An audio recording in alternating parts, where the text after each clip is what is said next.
of our election results. So this was also an attack on our democracy.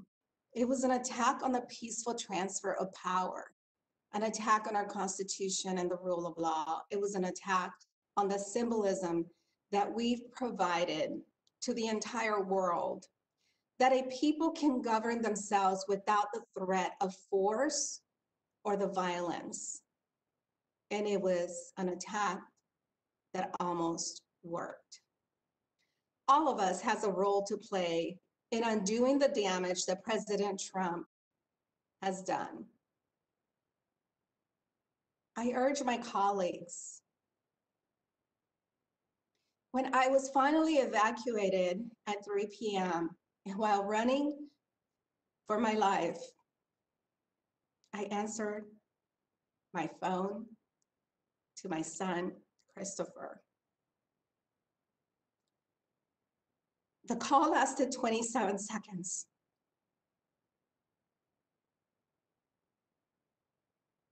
All I could say, sweetheart, I'm okay. I'm running for my life. And I hung up. I urge my colleagues on both sides of the aisle to join me in supporting this resolution. But most of all, I urge Vice President Pence to do the right thing. Not for you, sir. Not for me. Not for any one of us here in Congress. But for the future of America. We are counting on you to do the right thing and invoke the 25th Amendment. And I yield back. I thank the gentlewoman. I now yield to the gentleman from Texas, Dr. Burgess. Thank you, Chairman, and thanks to our witnesses for being here with us today. Mr. Jordan, I guess you and Mr. Cole and I on this side are the ones who served with Mike Pence. I served with him for 10 years. I certainly hold him in very high regard, as has been pointed out by Mr. Cole. I trust his judgment. I understand, like you, that he's already discounted the possibility of conforming to what this resolution today requires.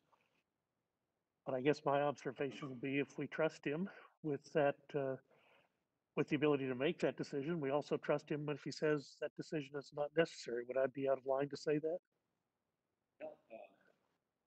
No, I think you'd be right in line.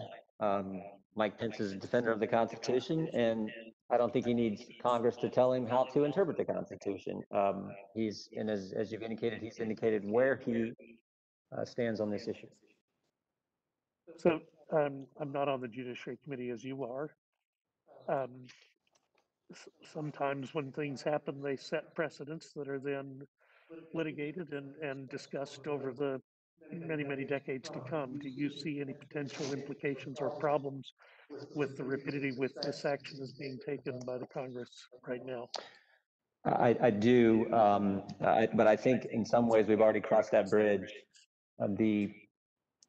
The nature in which the Democrats did the first impeachment, and now it looks like they're going to do an impeachment without any type of hearings in the Judiciary Committee. They're gonna bring it to the floor tomorrow. I think that does set a dangerous precedent going forward. That is, are we going to have impeachment all the time, in successive presidencies? So I'm nervous about that, and frankly, if I could, just the double standard is a problem. Mr. Raskin said on January 6, 2017, Mr. President, I have an objection because 10 of the 29 electoral votes cast by Florida were cast by electors not lawfully certified because they violated Florida's prohibition against dual office holding. So Mr. Raskin had a problem with how Florida ran their election, and he's allowed to object, even though the state of Florida said it was okay. Last week, I had an objection to how Pennsylvania ran their election. I objected. Somehow I'm wrong and he's right. The chairman of the committee.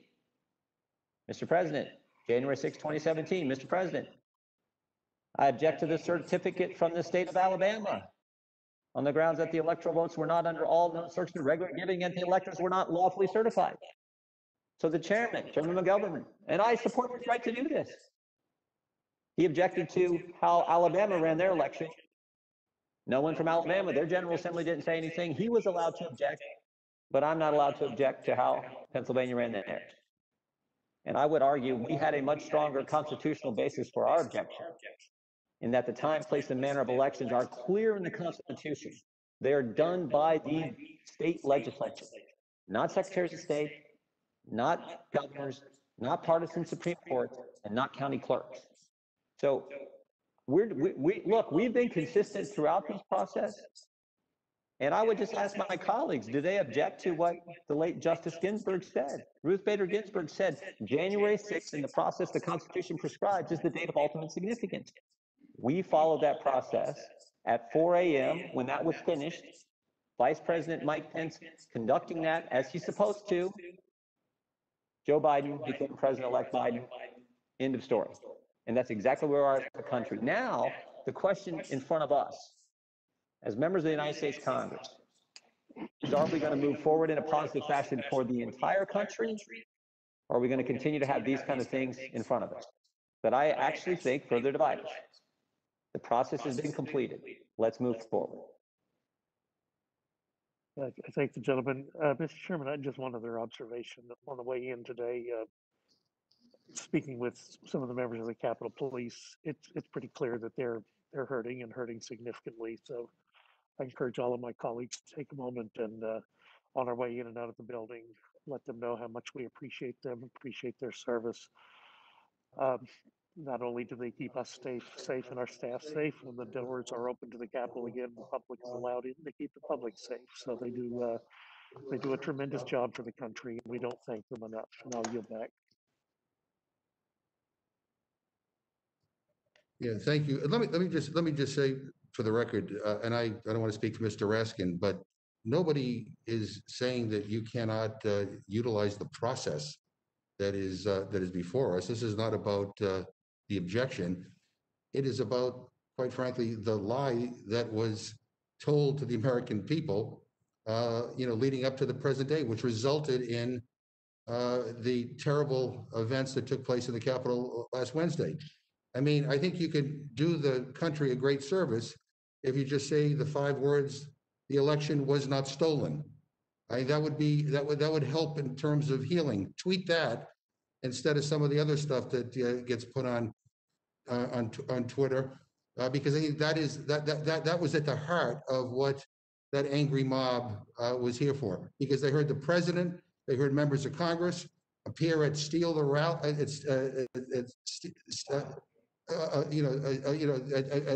at rallies claiming that the election was stolen, and so I mean that's the difference here. And so let's be clear. I now yield to Mr. Perlmutter. Thanks, Mr. Chair. This is one of the most solemn hearings I've could ever even imagine participating in. What happened last Wednesday is of a nightmare, one that I never even had that nightmare. And I just remember 4 years ago, I was sitting next to a couple Republican colleagues as President Trump was being inaugurated. And I turned to them and I said, was he your candidate? And in unison, the two of them turned to me and said, well, we had 16 candidates. Was he your choice? And he said, we had 16 candidates and he was our 17th choice. Well, I think their assessment was pretty good, that he has damaged America, damaged the Republic, damaged the Constitution. And I know for me, pursuing this resolution asking Vice President Pence to invoke the 25th Amendment or the potential for a second impeachment were the last things in the world I wanted to do. And I couldn't even imagine what would prompt me to do it, except a mob rioted and attacked the United States of America as represented by the Capitol of the United States of America. A lot of people were hurt, particularly our police officers.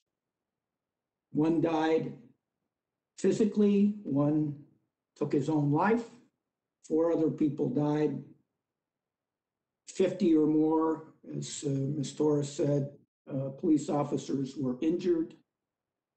There were thousands of felonies committed by the ransacking of the Capitol, starting with felony murder.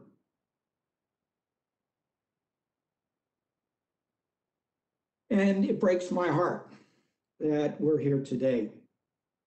And, you know, I am somewhat consoled, Mr. Jordan, by your statement that Joe Biden won the election and he will be inaugurated next week.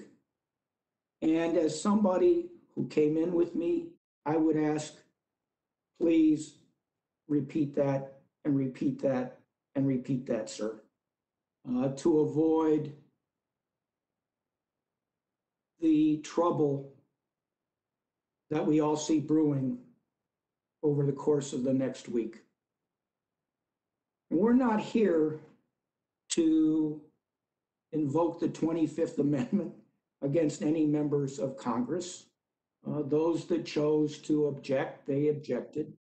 But we're here to say that Congress believes, even in these waning days of this administration, that the president is not capable of discharging his duties for the people, for all of us. And I know I wasn't in the middle of the chamber or in the gallery, I was in my office waiting to come to the floor because we've got COVID as a background to all of this. But I do know each and every one of us, the Capitol Hill Police, our staff, the maintenance workers, the cafeteria workers, everybody was traumatized at some level.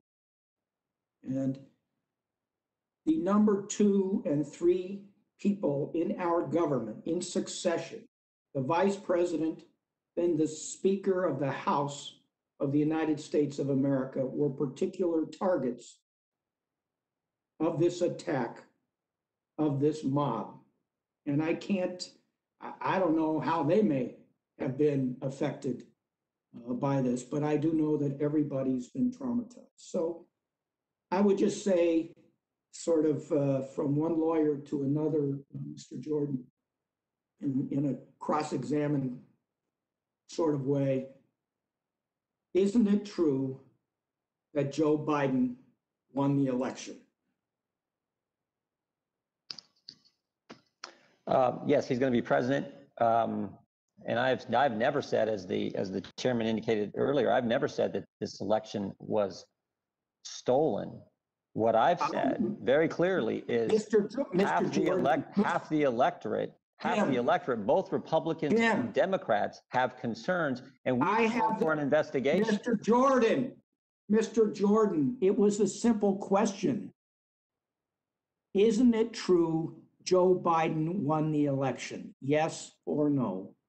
Yes, he won. I mean, I don't know how many times I have to say it. Okay. Yes, he won, but there are serious problems with this election that deserve an investigation, and that's what I've called for. And it's not just Republicans who think that. Okay. Countless number of Democrats think that this thing had problems too. We called for an investigation, but you guys didn't want to do it. No investigation. Mr. Jordan.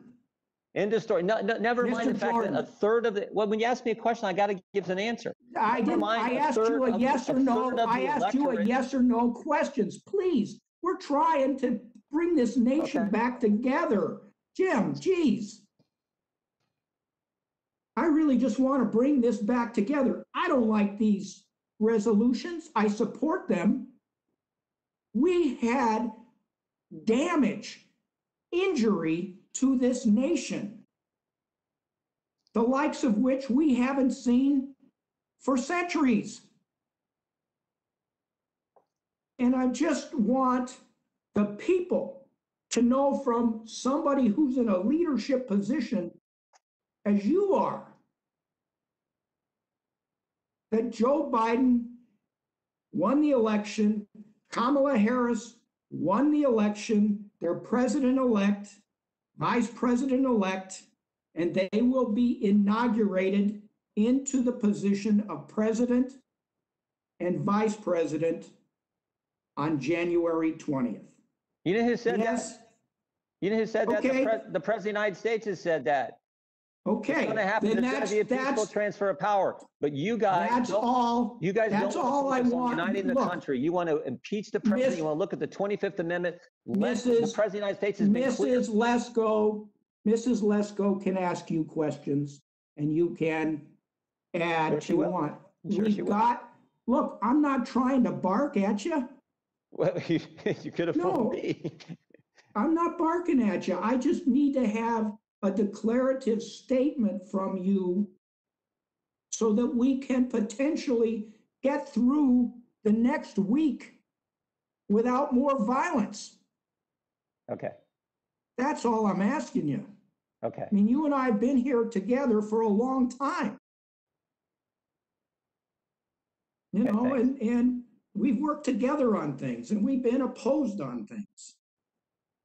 That's true. I appreciate it. Thank you. And you know, I think we have a responsibility that rises above so many things to let people know that, yeah, we can work together and we do work together.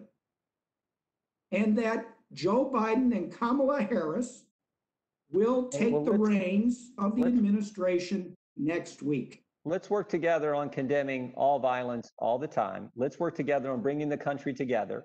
Let's work together over the next week through this transition, as our country has always done. Let's work together on that. That's the right attitude. And that's the attitude I have. And I think that's the attitude the President of the United States has. So Okay, let's focus on that. To the gentleman from Ohio, I'm with you. Okay? We've worked on a lot of things. We've been in a lot of hearings. We've been colleagues now for 15 years. Thank you.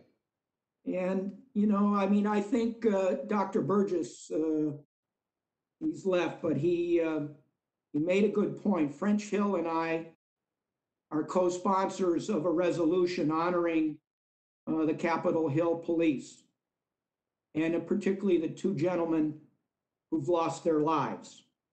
I support that resolution. And I think all of us will. the police force was brave. The police force was there. They were undermanned, understaffed, they didn't have the equipment or the gear that they should have in facing that mob. And I just thank them for everything that they've done. Mr. Chairman,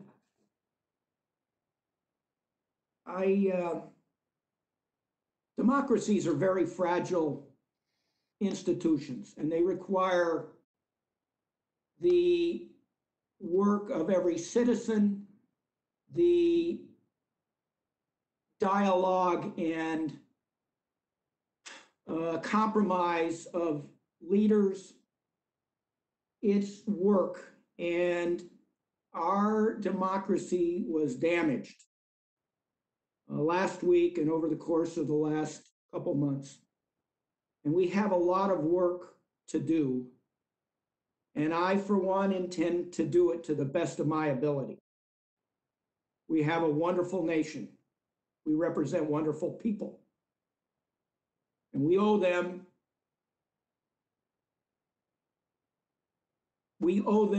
to do our best in working together to bring about this peaceful transition of government next week, and to continue to work on their behalf, whether it deals with COVID or infrastructure or the climate or, you know, election integrity, whatever it may be. And right now, I renew my commitment to do the best I can on behalf of this democracy, on behalf of this republic, because it's going to take a lot of work for all of us. And with that, I'd yield back. I thank the gentleman. Let me just say, I mean, I think we finally agree that Joe Biden will be the next president. And the mob that came to the Capitol to try to disrupt our constitutional responsibilities failed. So we now all agree that Joe Biden will be president. But what we don't agree on is that this election was not stolen. And I appreciate Mr. Jordan saying that he never, I don't know, he said he never ever said anything like that. But I'm looking at an article here that he appeared at a Stop the Steal rally in Pennsylvania. Yeah, 2 days after the election. 2 days after the election. The five words asking for an investigation, Mr. Chairman. The 5 words that would be helpful, I think, in terms of moving us forward, and also signaling the people that came to the Capitol on Wednesday to desecrate this place. That would, I think, would be helpful to try to bring them down. The 5 words are: "This election was not stolen." And if you, I would appreciate if the gentleman would say those words, because those are the words that I think would send an important signal to the types of people that came here to do harm to not only members of Congress and staff and others here, but to desecrate this citadel dedicated to democracy and freedom. Yeah, thank you. Okay, well, I'll yield to the gentlewoman from Arizona, Mrs. Lesko.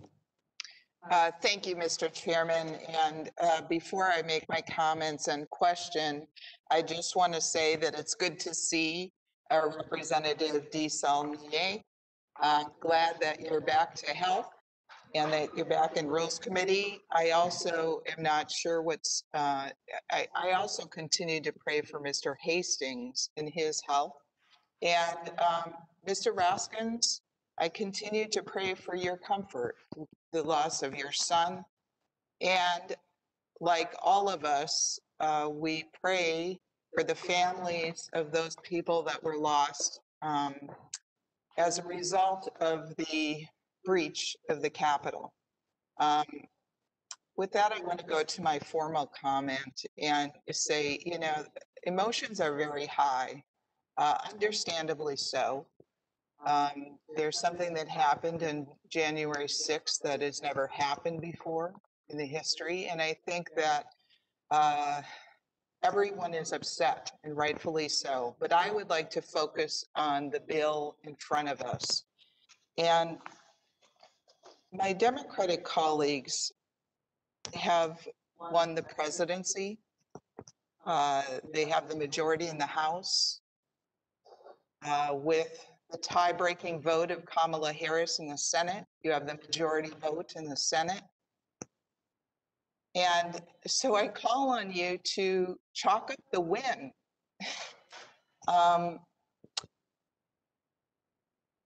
Instead, I'm very concerned about this bill and the pending impeachment bill. I really do believe that you pushing this is going to further divide our country, further the unrest, and possibly incite more violence. On this 25th Amendment bill particularly, I agree with Representative Cole. I mean, if you have faith enough in the vice president to become the acting president, as you call for in this 25th Amendment, why don't you have as much faith in him to make a decision on the 25th Amendment? It just doesn't make sense to me. So I call on my Democratic colleagues. I do think we need to heal the nation. And you won, okay? You won the presidency. You have a controlling vote in the Senate. You have a majority in the House. Why continue this? It's just going to cause more divisiveness. I really honestly do not understand I call on you to just chalk up your wins and let's move on. In like a little more than a week, President, Biden will be the president. So please, let's just move on and heal our country. And with that, I yield. Well, no, I don't yield back. I actually asked Mr. Jordan, since he was trying to say things and would get interrupted sometimes, do you have anything more you would like to say?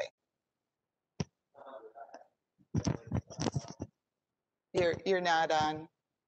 Again, no, I think the gentlelady's comments regarding trying to bring the nation together, trying to unify and move forward is exactly appropriate. I've said that now for several days after the tragedy and terrible events that took place at the nation's capital here. So let's hope we can do that, not further divide the country. It's tough to say you want to unify on one hand and then turn around and say that we're going to invoke the 25th Amendment or push the vice president to use the 25th Amendment, and then we're going to the following day impeach the president. And we're now down to just hours left in the Trump administration. So let's hope we move forward. I agree with the comments of Mr. Perlmutter earlier that we should be able to work together on things that matter to the folks that we get the privilege of serving, all the folks that we get the privilege of serving, those who voted for President Trump, those who voted for President-elect Biden. I do think it's important that we recognize, and we do an investigation, it's why we called for it. There are voters on both sides of the aisle, 80 million of them, who have doubts about how this election was conducted. If for no other reason, we should investigate and look into this. That's what we were hoping to do. We called for an investigation 11 weeks ago, right after the election.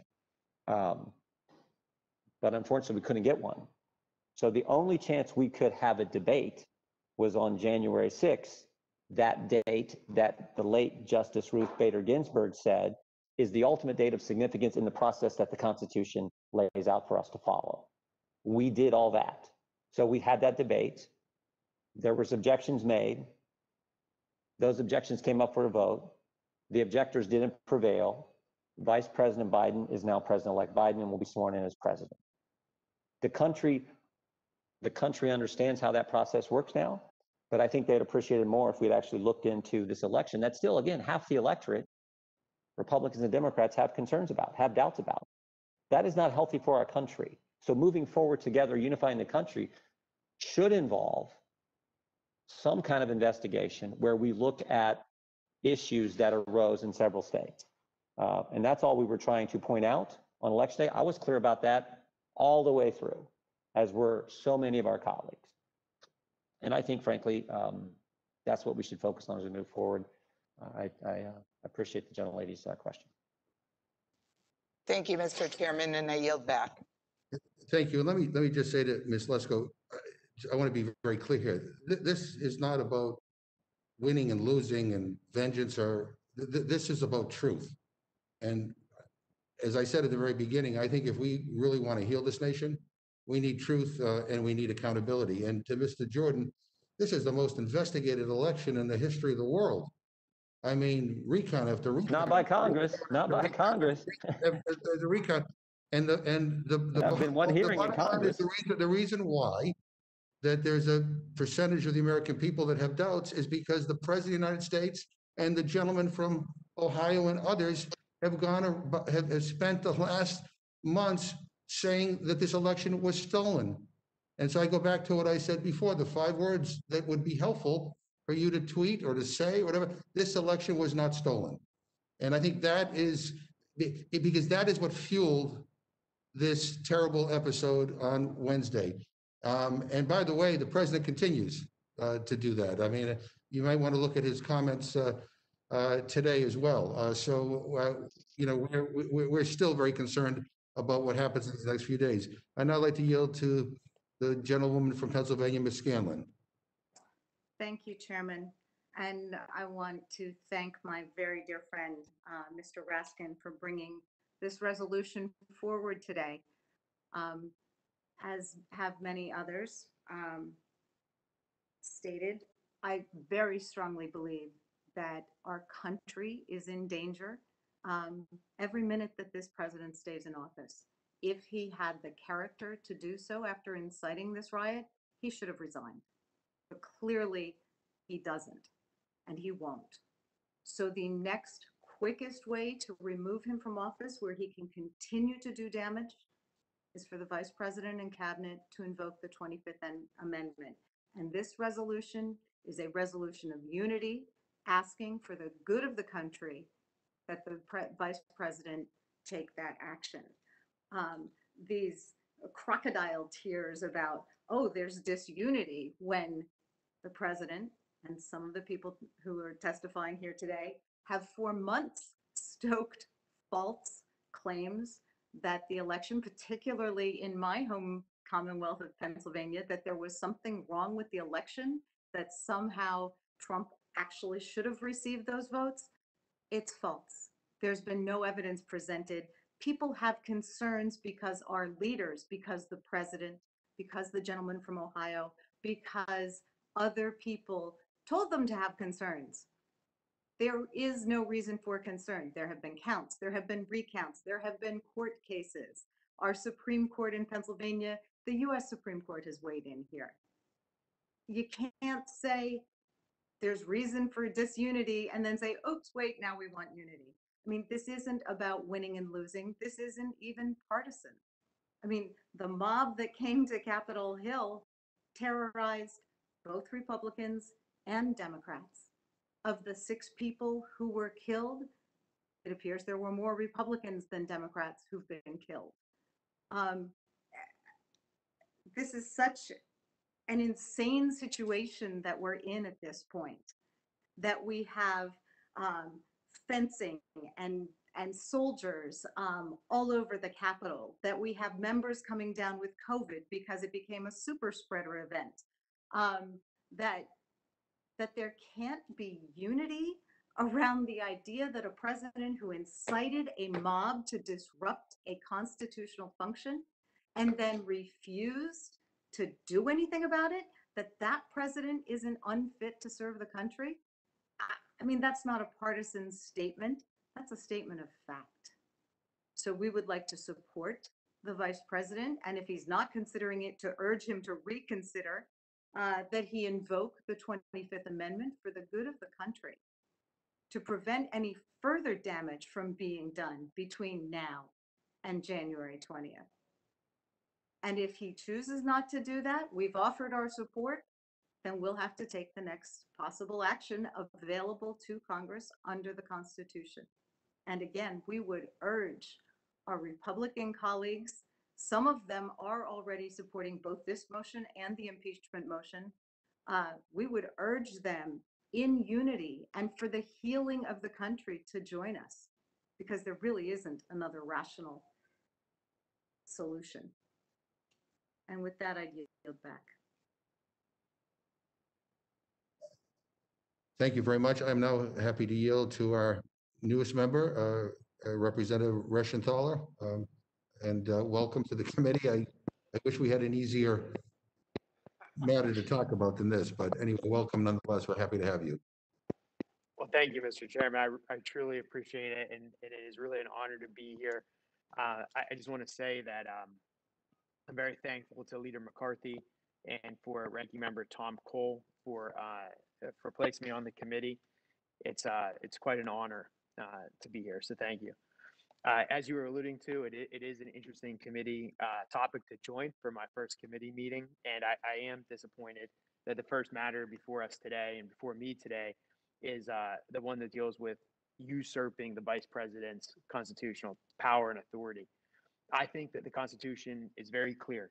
The ability to activate Section 4 of the 25th Amendment lies with the executive branch. Particularly, it lies with the vice president and the cabinet members who are vetted and confirmed by the Senate.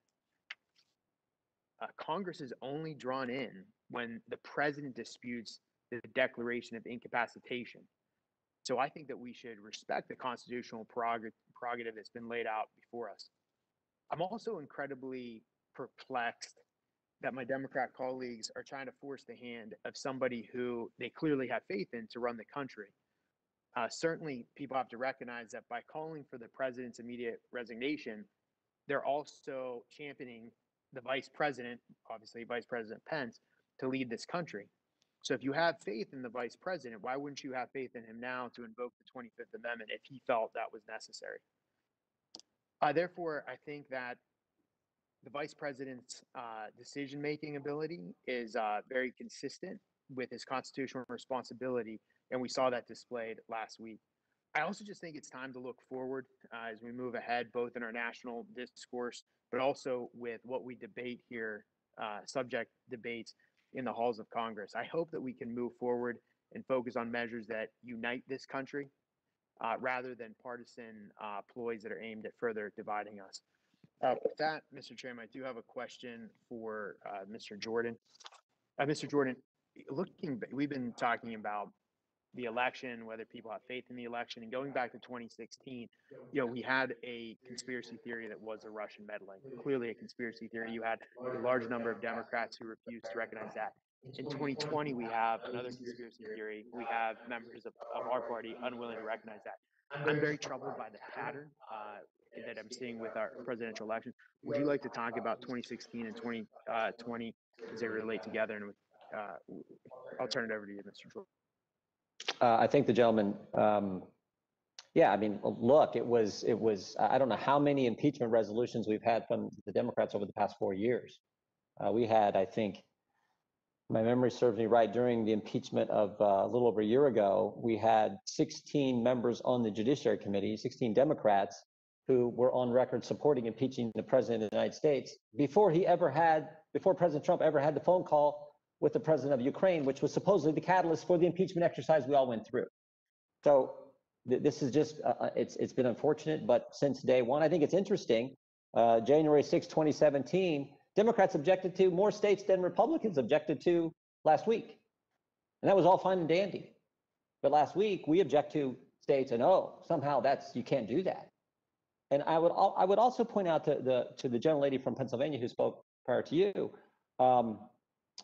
she made the statement that Americans believed that there was major problems with this election because what leaders have told them. That is just not true. That is just not true. They didn't need anyone to tell them that there were problems with this election. They instinctively understood that there were real concerns with how this thing played out. I mean, we still have a race for one of our colleagues. What's it been, 11 weeks? They still haven't decided the winner. They found ballots in a desk drawer in the New York congressional seat that's still undecided. A couple days in a row, Shazam, here's some ballots. So Americans, they don't need leaders to tell them what their gut already tells them, what they already instinctively know. That you had, for the first time in history, a sitting president get more votes than he got the previous time, but comes up short. Not just a few more votes, 11 million.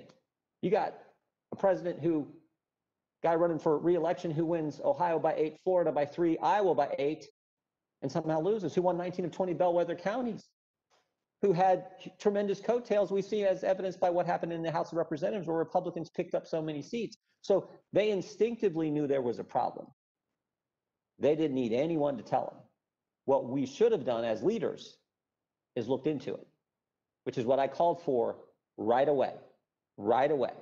I never once said that this thing was stolen. I said there were major problems. And when you got a third of the electorate who think it was stolen, that is not a healthy situation for our nation.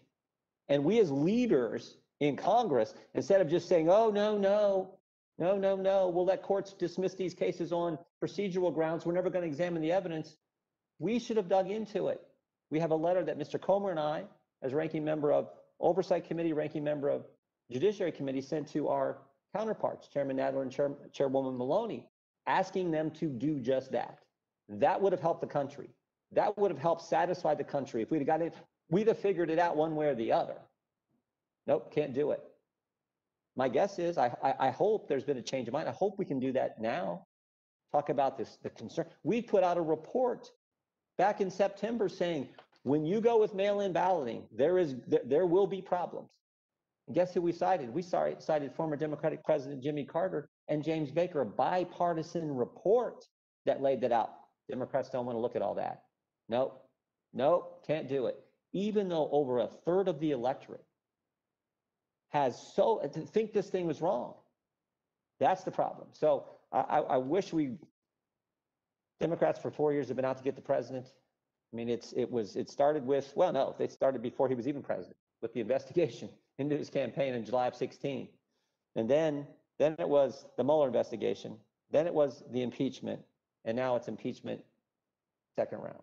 And it's unfortunate.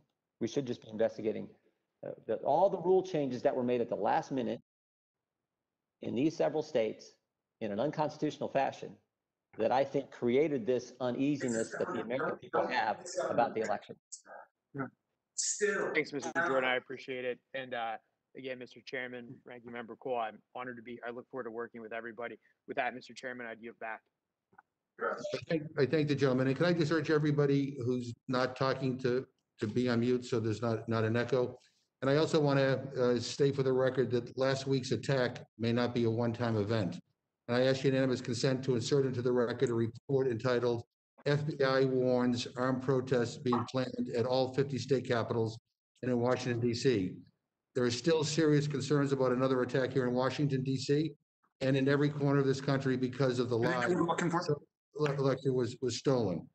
And again, I would just say, Mr. Jordan, I think for the sake of the country, it would be helpful if you would simply state for the record that this election was not stolen. Those 5 words, I think, would go a long way to dissuading some of these people who frankly are misinformed and who were taken in, that they should, that the truth is clear, that this election, not only is Joe Biden going to be the next president, but this was an election that was not stolen.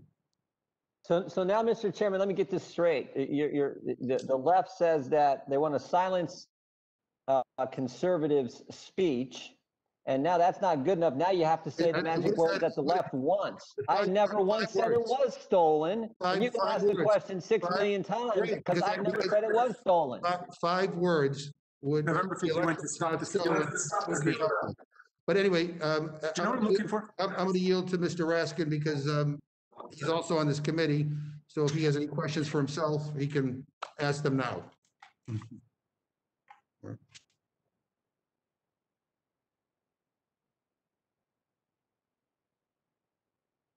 I don't think he's on. I think he's.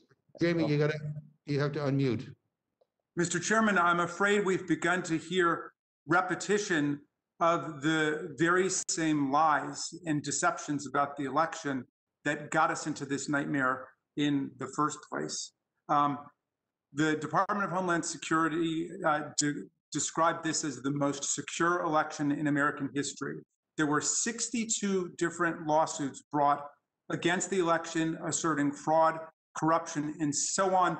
None of them found any fraud or corruption substantively. There was one suit that succeeded by the president, affecting fewer than 100 votes, but 61 of the 62 other cases were thrown out of court, not just on procedural grounds, as Mr. Jordan slipped in, but on substantive grounds. And I'm going to enter into the record a number of decisions by Trump-appointed judges who said that all of the assertions by the president were not grounded in fact or in law. And in case after case, you can see rejection and repudiation of all of the same things that we continue to hear said today, even after a mob of violent insurrectionists staged a gallows outside of the Congress and chanted, "Hang Mike Pence," even after they tried to force Mike Pence not to do his job. Even after 5 people are dead, we continue to hear these lies and slurs about the 2020 presidential election. Mr. Jordan takes us to task for railing against the lawless behavior of the president since he came into office. And I suppose I feel an analogous disappointment that he will go to the ends of the earth defending the lawless misconduct of this president. Is there anything the president could do that would cause Mr. Jordan not to defend him? But that's just a matter, I suppose, of personal curiosity. Look, when he says that the only rejection of their lawsuits were procedural, he is flat out wrong. And I'm going to have somebody count up all of the substantive rejection and repudiation of the very lies that are being told and repeated today. Now, welcome to the committee, Mr. Reschenthaler. It's wonderful to have you here. I want to respond to some of the things that you said. You began by asserting that this resolution usurps the powers of the vice president. And I suppose you know you're speaking in a completely hyperbolic way. If you look at the resolution, it doesn't usurp anything. All it says is that the House of Representatives calls upon Vice President Pence to immediately use his powers under Section 4 of the 25th Amendment to convene and mobilize the principal officers of the executive departments to declare what is obvious to a horrified country: the president is unable to successfully discharge the duties and the powers of his office, and to transmit such to the President pro tempore of the Senate and the Speaker of the House according to law, according to what the 25th Amendment says.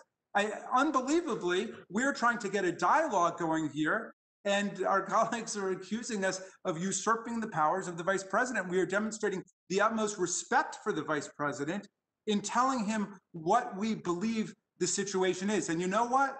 We are backing him up because he has come under ferocious attack from the right wing in the country, which was calling for his hanging last week.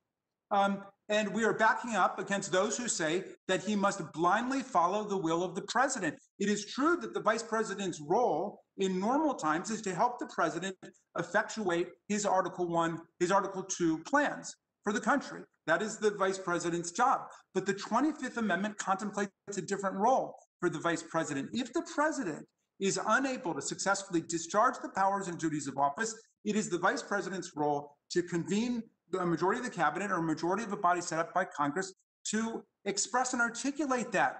We have come to that point, and that's all we are telling him to do. If you read through, Mr. Reschenthaler, the 25th Amendment, you will see that Congress is all over it. In fact, if the vice president, if we pass this resolution and the vice president takes us up on it and decides this is the best course, which we hope he will, the president might say, no, I'm perfectly fine. I can take it from here. He and the cabinet, again, can overrule the president, and then it would be up to the Congress to vote on it. So Congress's role is contemplated to be central. I mean, no one is more central than the vice president, who is the key actor, but Congress is clearly involved, and we are being extremely respectful of the vice president's role in asking him to articulate what the country has recognized, which is we have been brought to a point of crisis and danger. And finally, this, the extreme right-wing websites that echoed the president's call to come to Washington because it would be wild in protesting to try to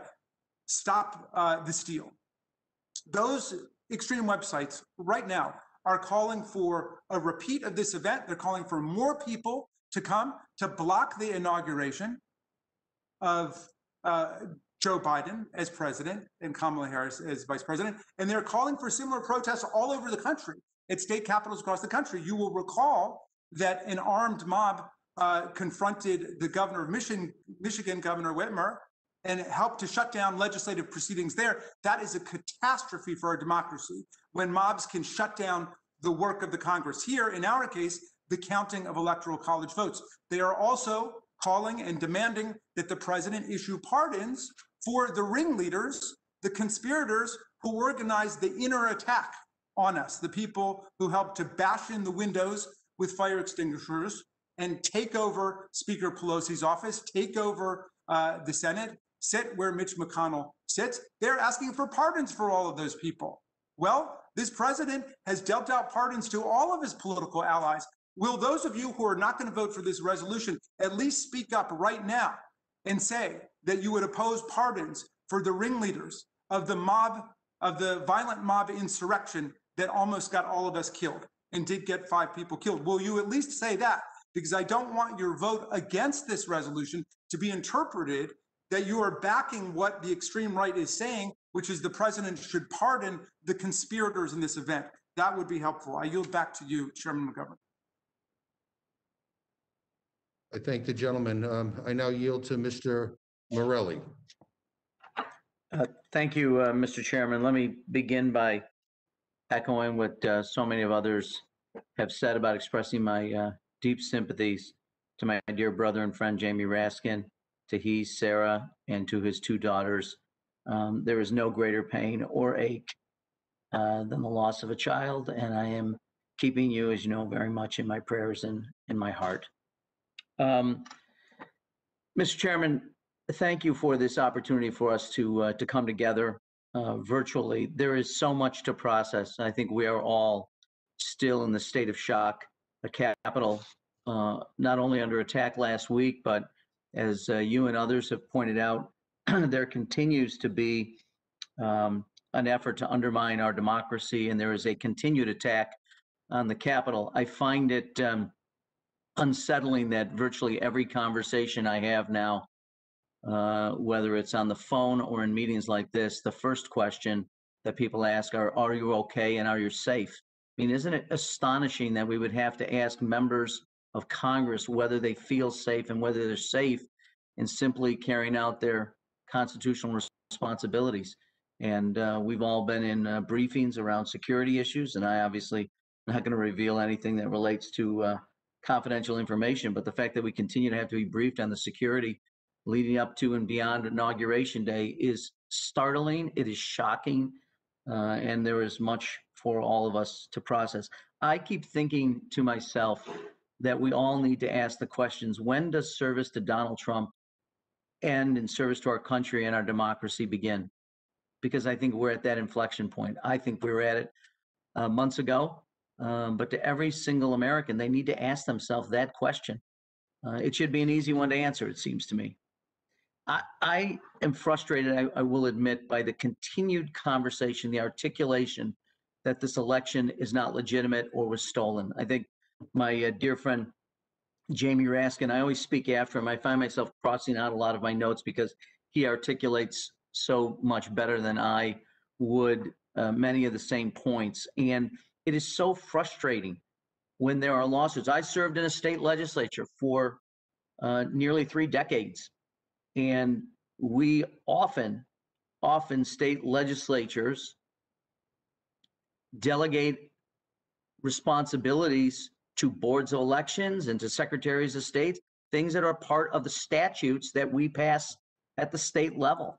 And then to make certain that those statutes are carried out appropriately, we turn to the courts to make judgments on whether the laws have been violated.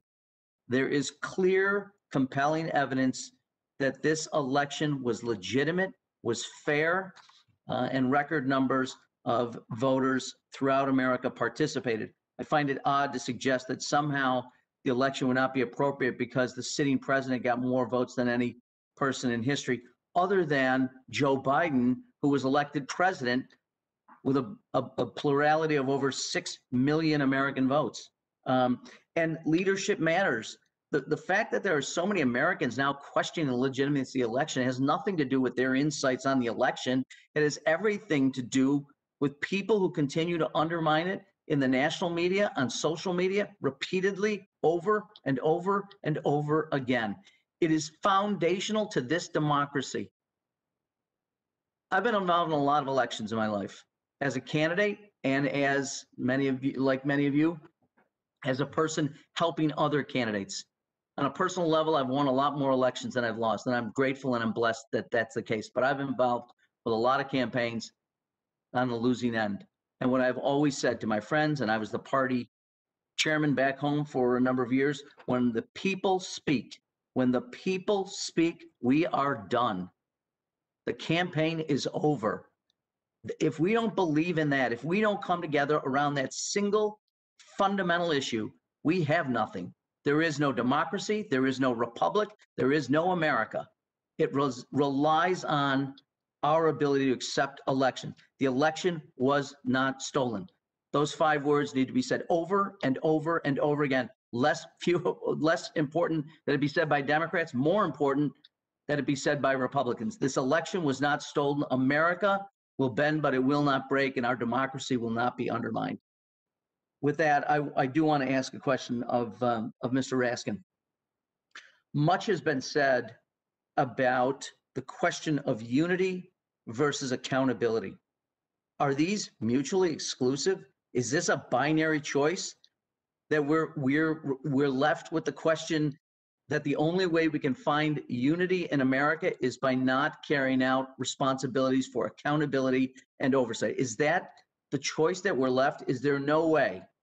Is ensuring accountability, in your mind, foster further unrest or incite violence? Or can we as a nation both heal and unify and still hold a people accountable for their actions?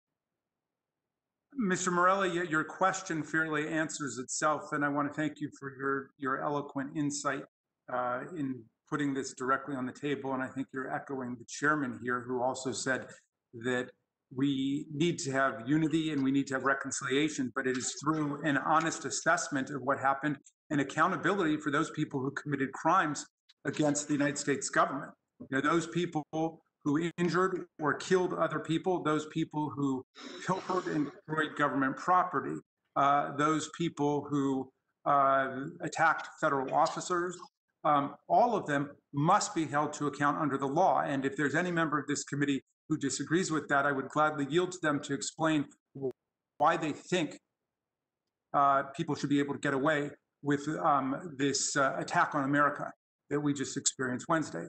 But having said that, and I'm not seeing any of my colleagues gesture, but having said that, obviously we need to heal. My family, Mr. Morelli, suffered the loss of a child, and I know you, Mr. Morelli, have suffered a similar terrible, terrible misfortune.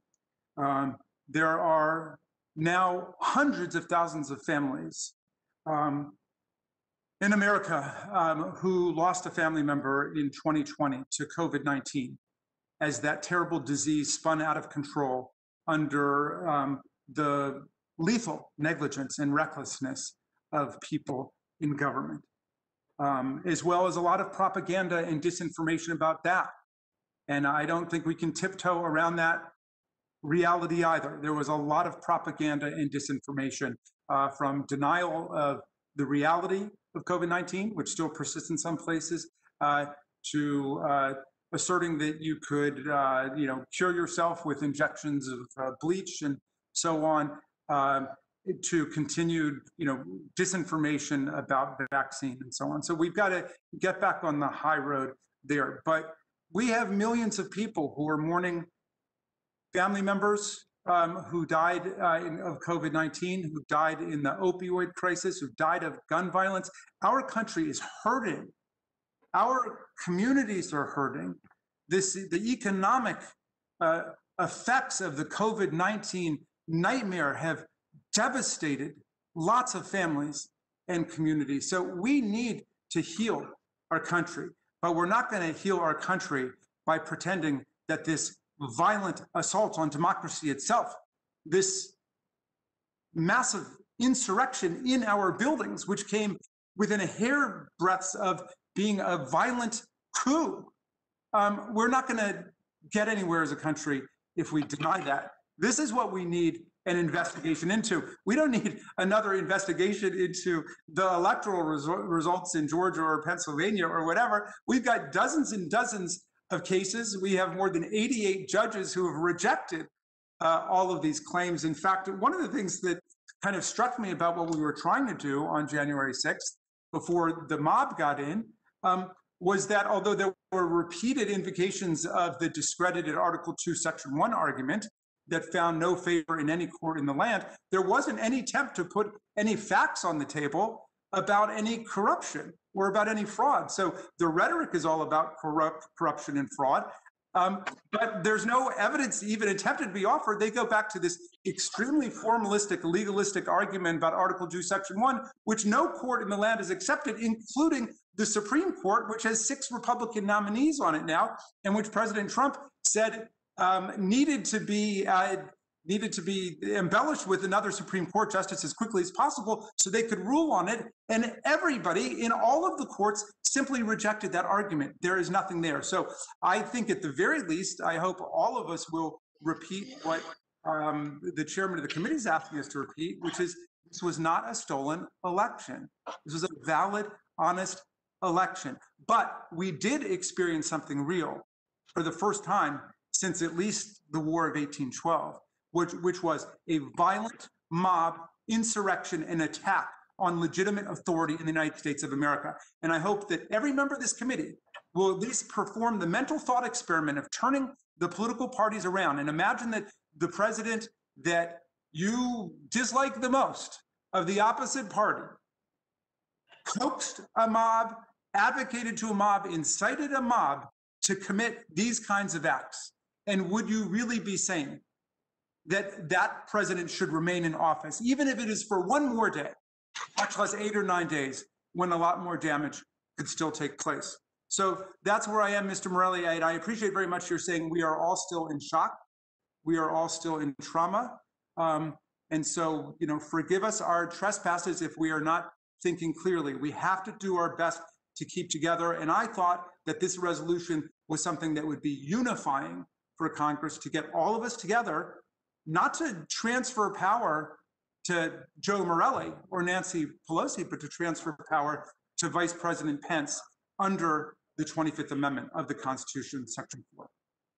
Well, I appreciate very much the answer. I do find it ironic that it is not divisive in some people's mind to question the election, but it is to question the insurrection. And let me just finally, Mr. Chairman, on the question of the resolution itself and whether this is an overreach, we often articulate the sense of Congress on critical issues facing this country and this nation. There is nothing that we do today and that hopefully we'll do on the floor later that is inconsistent with our powers, Article 1 responsibilities. We're not directing anyone to do anything. We're simply expressing our belief that the 25th Amendment ought to be invoked, that it is in the interest of the American public and the interest of world security, that this is in keeping with our Article 1 responsibilities, and that we believe that there are clear and present dangers to this country. And so I think the resolution is completely in order, and I will give it my full-throated support. And with that, I yield back.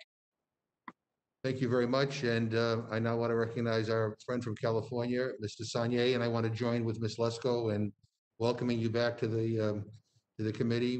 You've been in our thoughts and prayers for the last several months, but you look great, and we're thrilled to have you back. And so welcome back, and the floor is yours.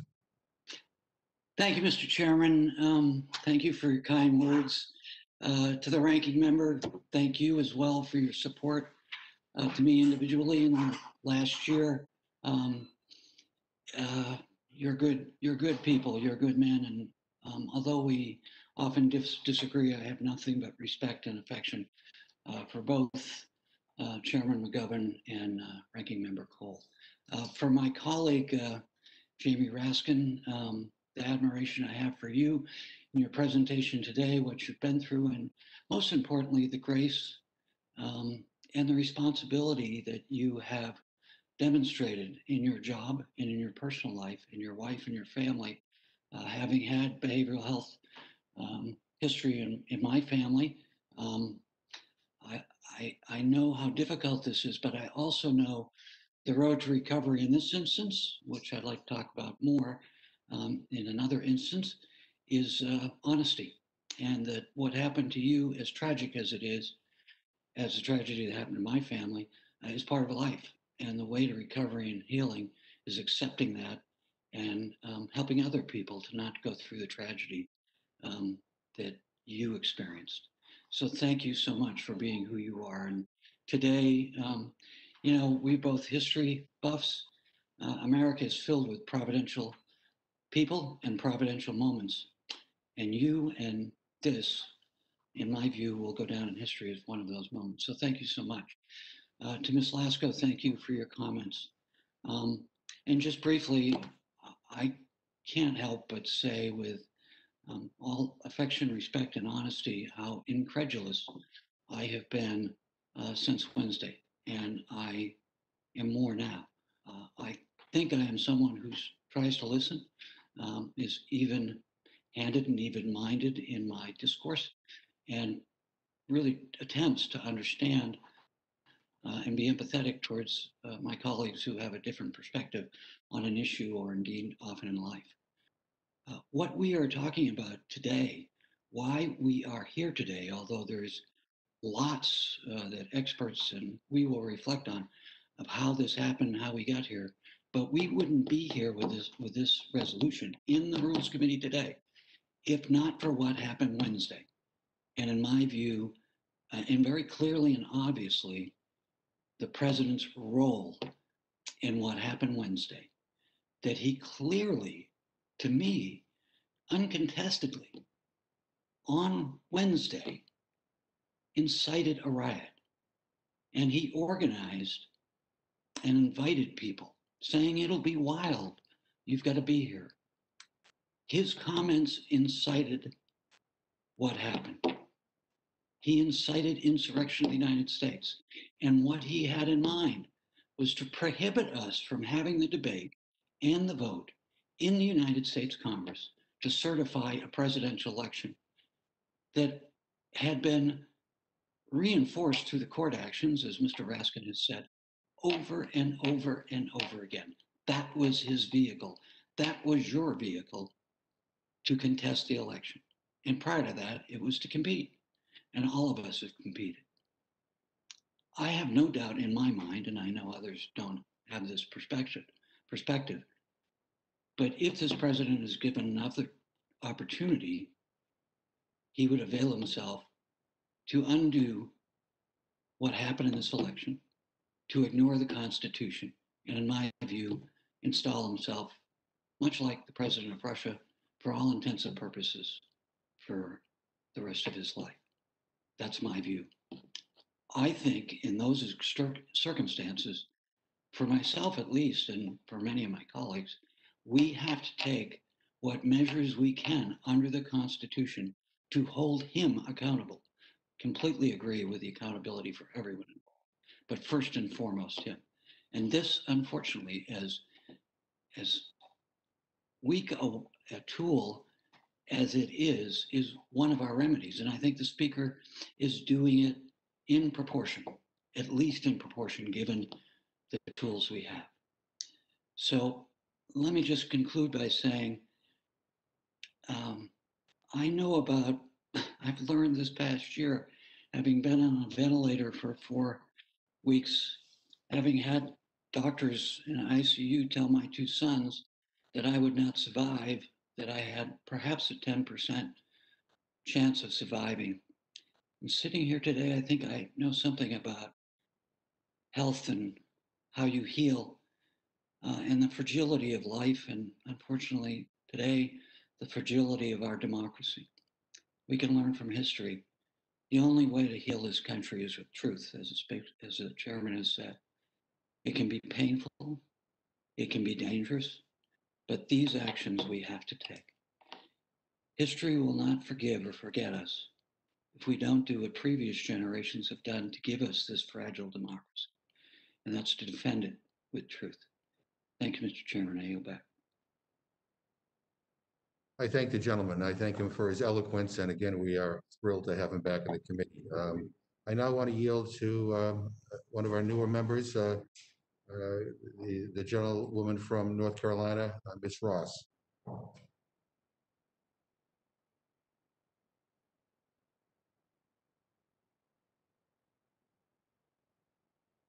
think you need to unmute.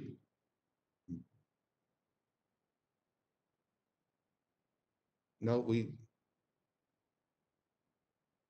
can't hear you. Down at the bottom of your screen.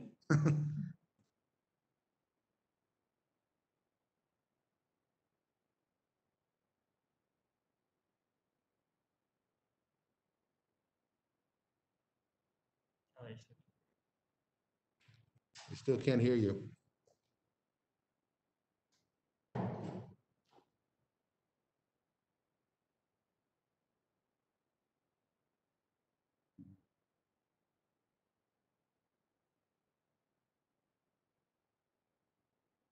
Let's see. It says she's unmuted, but there must be something else going on. Yeah. Really?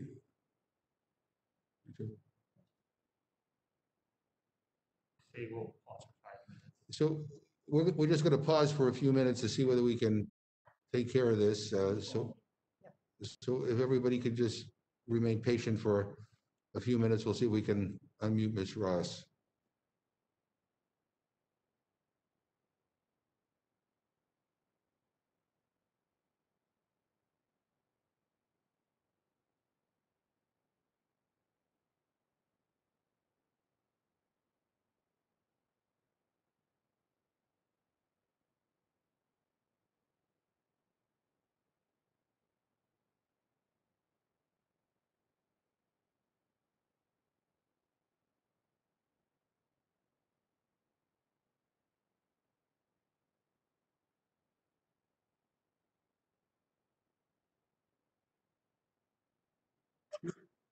Mr. Chairman, Yes. could I use this as an opportunity to introduce two decisions into the record? Absolutely. One is a Third Circuit decision, the Trump versus Wisconsin Election Commission, and the other is Trump versus Pennsylvania. In the second circuit, in the Seventh Circuit. Okay, and in both of these cases, President Trump lost on the merits. This is just to refute the assertion that they lost only on standing and procedural grounds.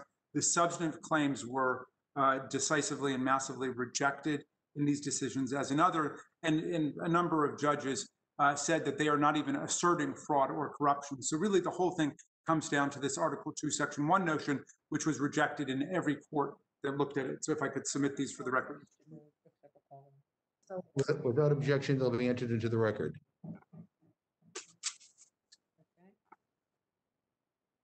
Mr. Chairman, can you hear me now? Yes, we can. So I'm now happy. Yay. I'm now happy to yield to the gentleman from North Carolina. Well, thank you very much, and thank you for your patience with me in my first committee meeting.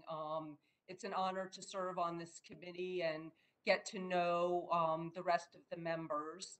And to Congressman Raskin, my heart goes out to you, and I am so in awe of your strength and your courage, particularly during this horrific week for all of us. And so thank you for your leadership. And I will be honored to support your resolution. I didn't think I was going to have this first week in Congress, as my colleague probably didn't think either. And it's been a tragedy for this country, and we will have to heal. But before we can heal, we have to take our roles very, very seriously. This resolution is about whether or not the current president can exercise his duties in a responsible way for the rest of his term. It's a forward-looking resolution based on two things: how he behaved in the past, which I think we all can agree was in violation of his duty to this country and in violation of the safety and the sacredness of this Congress and this Capitol. He incited violence. There is no question about that. We have only his words to look at. The question now going forward for this resolution is whether he should remain in office for the rest of his term, or whether the vice president is better suited to close out the presidency. And I think without question, particularly because of the admirable performance of Vice President Pence on January 6th and into the morning of January 7th, he is much more suited to carry this country through the next week and into a next presidency. What we do not know is what Donald Trump will do in the interim. And that is the reason that we are calling on the vice president to take action. We simply do not know. What we can do is look to the past, where we have seen him incite violence, use untruths to try to undo an election that clearly he lost. But what he might do going forward is the fear. And that is why we need to take action. And that is why we need to show the support for the vice president and the cabinet in taking action. Now, we've heard from press accounts that the vice president isn't likely to do this, and we heard about a meeting. If we tell the vice president that we have his back and that we, like he, care about the people of this country, about our democracy, and about the peaceful transfer of power, that's a resolution worth voting for. And I will be proud to vote for that resolution. We cannot predict this president. He could do anything. And while he is unable to use his duties and powers to the fullest and consistent with the Constitution, there are others who see our weakness. There's simply no time to spare. And with that, Mr. Chairman, I yield back in full support of this resolution.